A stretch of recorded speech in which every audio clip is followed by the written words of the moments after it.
Hello, and welcome to Discussions, a series brought to you by L, J, and the J.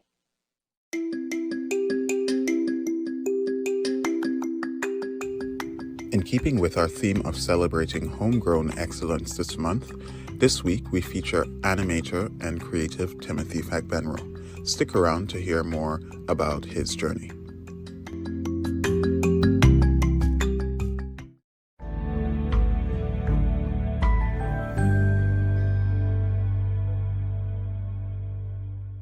So starting with my favorite color, um, I was gonna say, well, it doesn't really describe me, but my favorite color is purple. It was purple because when I was in high school, my school colors were purple, and it was very unique. When a lot of school colors were maybe orange, no, not orange, blue, red, black, silver from different schools. We were purple, and we were the only school that had purple in our uniform. So I guess you could say it is.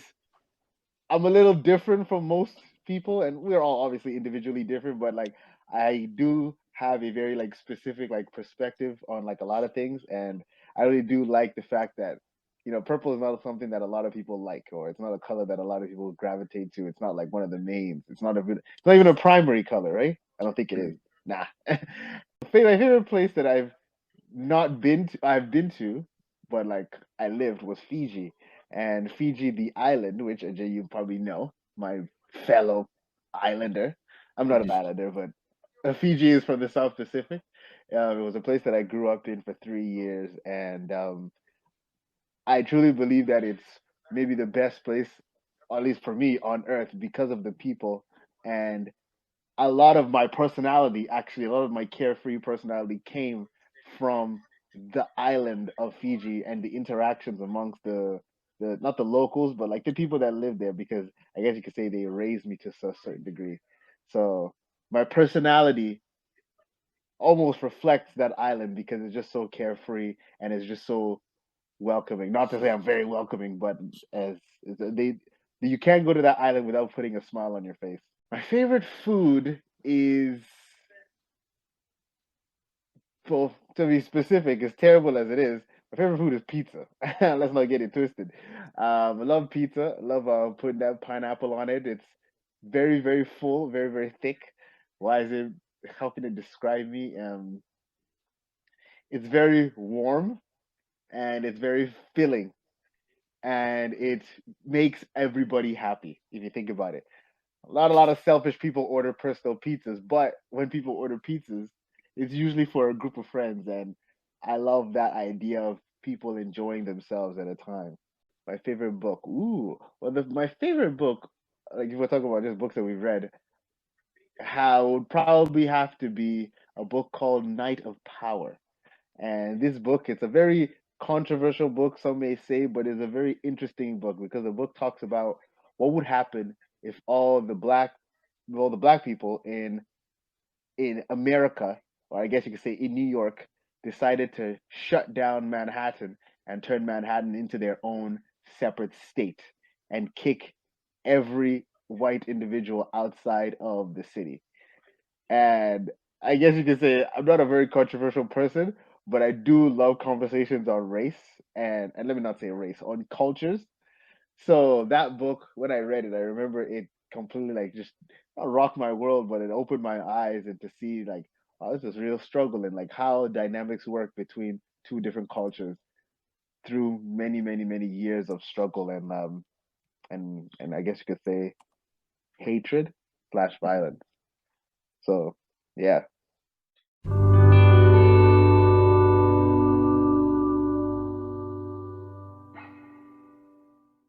The devotional, I should say, the story of the Anointed originally started in 2014. No, I'd say 2015. 2015, when I wanted to create a Bible comic book. I've always wanted to draw a Bible comic book. Just I was inspired by, many coloring, I'm not coloring, but many comic books growing up.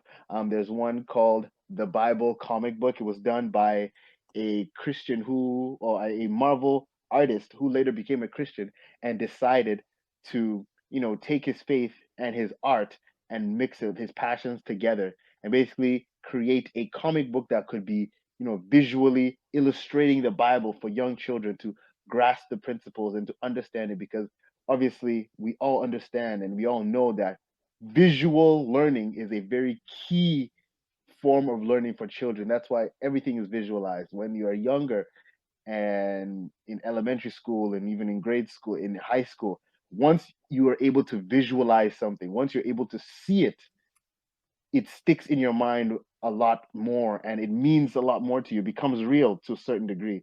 If you think about it, even that's why even in the Bible, all these priests and all these prophets, these kings were receiving visions. They didn't just get words. God wanted to show them something because he wanted the message to stick. So we understand that the visual perspective, or the visual, um, I guess you could say, angle of teaching is a very important thing. So I was always inspired by, like, people who would turn the Bible into either a cartoon or a comic or something like that. So I wanted to do something like that myself. And being an army of one, when you're drawing something, takes a long time. So I remember I started doing character designs of, different Bible characters, and I wanted to pinpoint, should I do the whole Bible or should I do a separate story or just do a singular story? And I decided to come to the conclusion, or I should say, I came to the conclusion to do the story of David. And now David's story has been told many a times. It's been told in comics, it's been told in TV shows, it's been told in VeggieTales, for goodness sake. But they usually always tell the later end or the beginning, when he defeats Goliath or when he is a king in his old age. But no one really talks about the time when David was a fugitive, the time where Saul wanted to kill David after the Lord had anointed him, after David had risen in popularity. Because that time period was really the time where his faith was being tested and his faith was strengthened. All the wandering in the wilderness, all the times he was growing up as a shepherd, the Lord was preparing him for this time.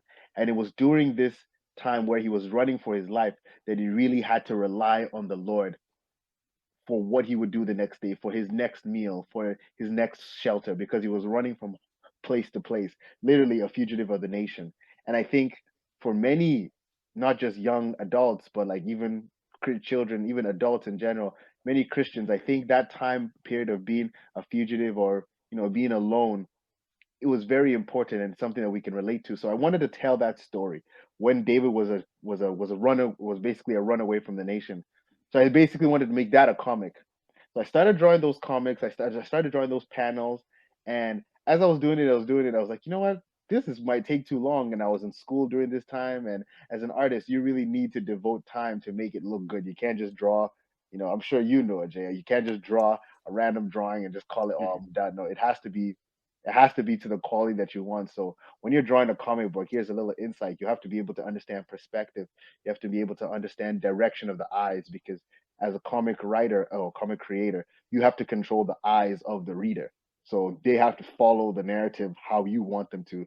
So if they have a character walking from the left to the right of the page, the next panel, he has to be doing something from the right of the page. You can't just jump all the way to the left again, because the viewer's eyes are already on the right side of the page.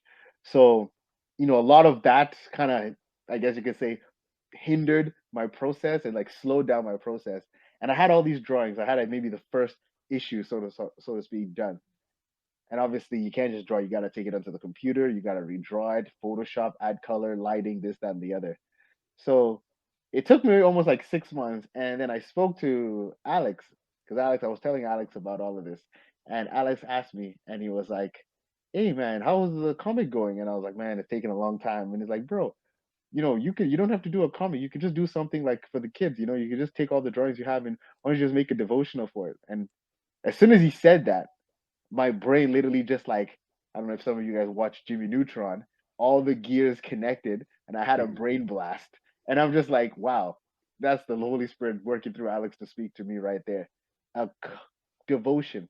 But I already have the drawings, so why don't I just make a devotional coloring book? This way, the kids who are reading can do the coloring, but I already have the drawings of the characters. So all I would really need to do or to perfect is a front and a back of the book.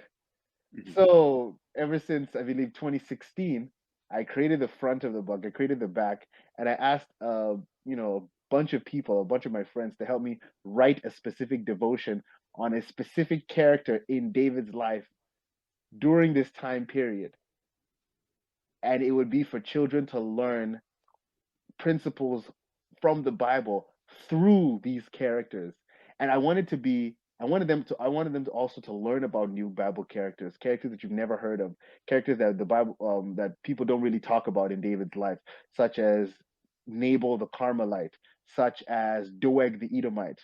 And these are characters that some people may not even know, but they're all written inside the Anointed.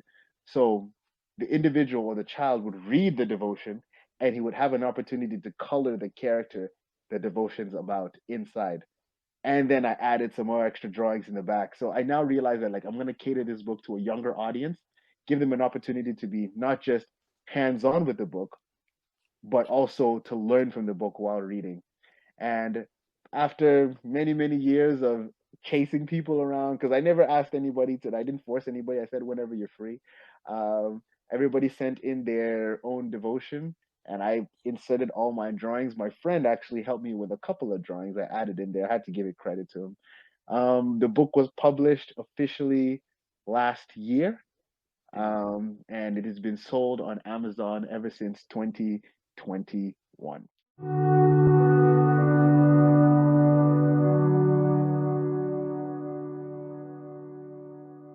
Yeah, absolutely. Thanks again. So I do work as an animator.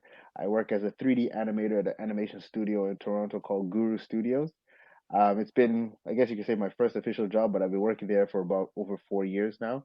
Mhm. But yeah, so the process, it's quite amazing. It's a great experience. I truly believe everybody wanted to be an animator as kids. That's why we watched cartoons. That's why we played with toys. We wanted to make things move for the exception of those kids who are reading when they were, I don't know, 2 years old.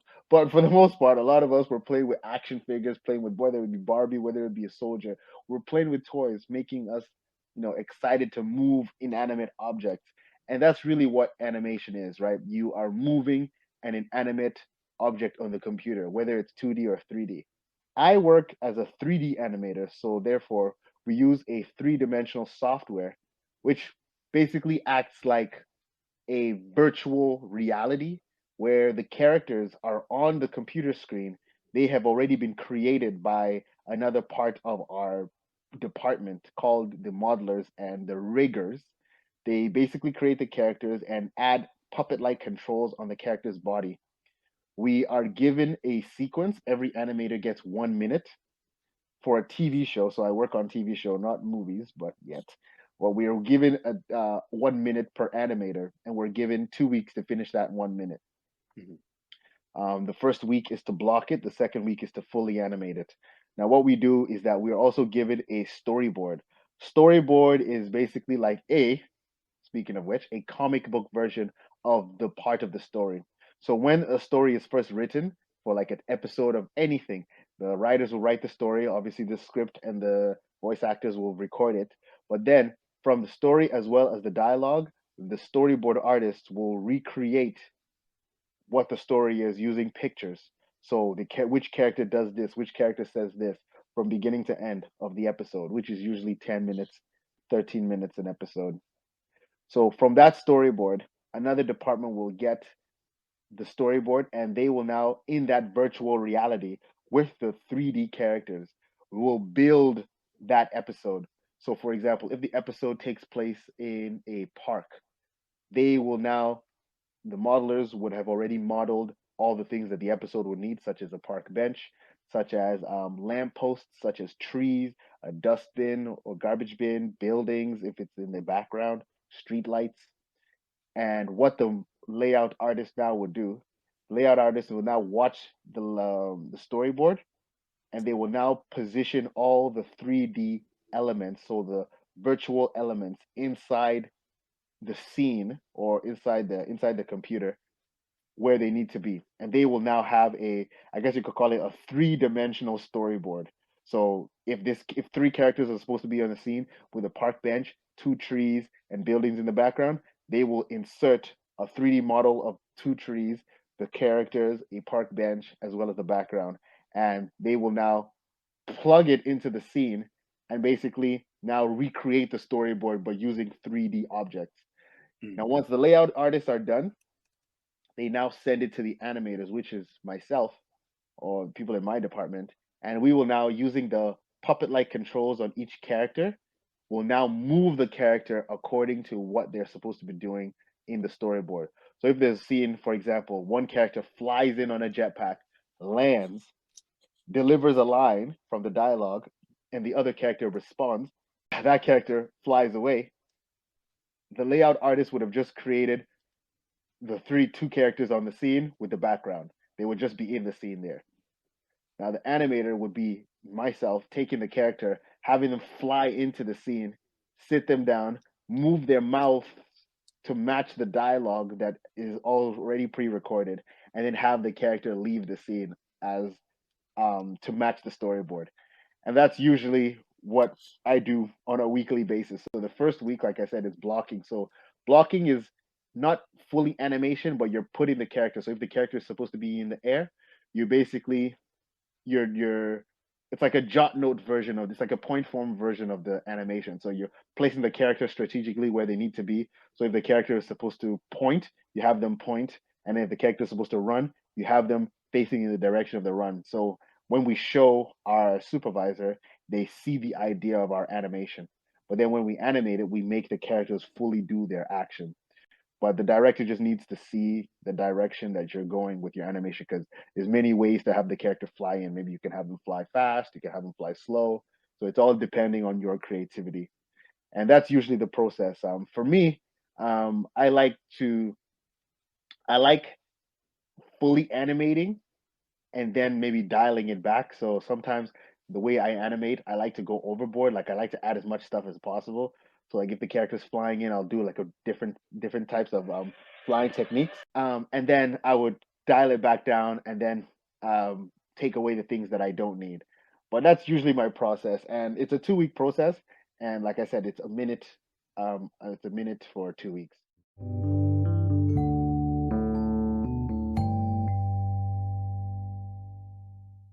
Yeah, that's a great question. The obviously the for me right now, it's never been an issue because like whatever the content that I produce is actually very uplifting. It's a kids show. It's called Mecha Builders. Actually, it's about the Sesame Street characters helping children solve problems. Um, so I haven't really ran into that problem yet.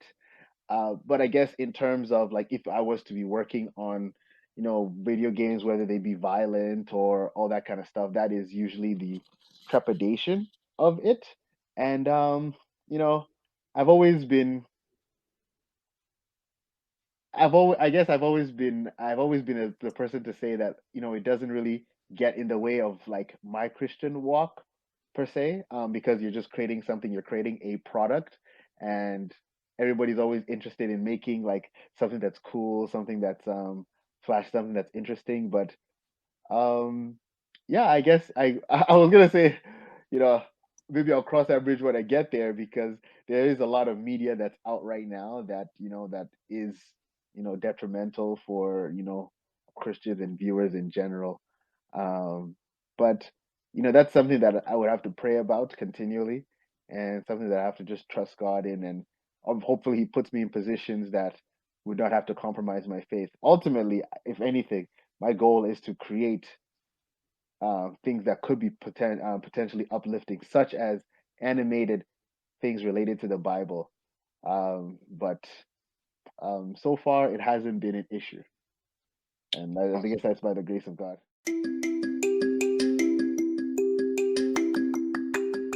Thank you for joining Discussions. Before you go, check out the link in our description to learn more about how you can purchase The Anointed, a devotional coloring book by Timothy Fagbenro.